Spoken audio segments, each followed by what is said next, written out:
मुक्त म्हणजे ते गप्पा बसत नाही, ते बिल येतात, फक्त सरकारच्या तिजोरीतून बिल जातं. माझ्या लाडक्या बहिणींना समाजामध्ये मान सन्मान प्रतिष्ठा प्राप्त करून देण्याचं काम राष्ट्रवादी काँग्रेस पक्षाने केलं.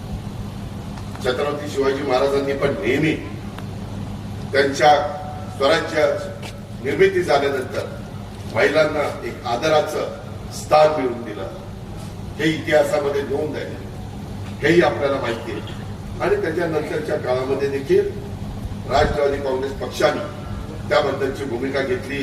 मी दिलीपराव, जयंत पाटील, आर पाटील आपण सभागृहामध्ये 3:30 वाजेपर्यंत, रात्री पहाटे 3:30 वाजेपर्यंत जागलो.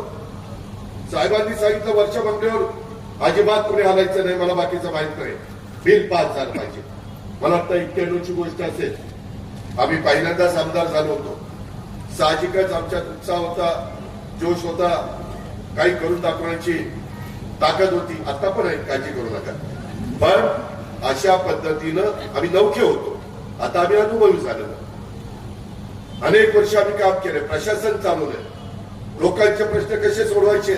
आत्ताच मला अतुलने एका ठिकाणी काही जणांची सल्ला मसलत केली. मी सांगितलं की आता आचारसंहिता भंग करणार नाही, पण शिवाजीराव पाटील, दिलीप वळसे पाटील, अजित पवार, अतुल बेनके आम्ही सगळेजण बसू. मी प्रश्न समजून घेतला. त्या प्रश्नाच्या संदर्भात कसा मार्ग काढायचा ते मला समजतंय. कारण आज राज्याचा कारभार आम्ही हाकतोय आणि त्या गरिबाला पण त्याचं हक्काचं घर मिळालं पाहिजे, तो त्याचा अधिकार आहे.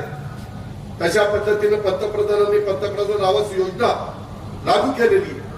मुख्यमंत्री त्याच्यामध्ये योजना जी आमची आहे त्याच्यातनं पण आम्ही निधी देतो.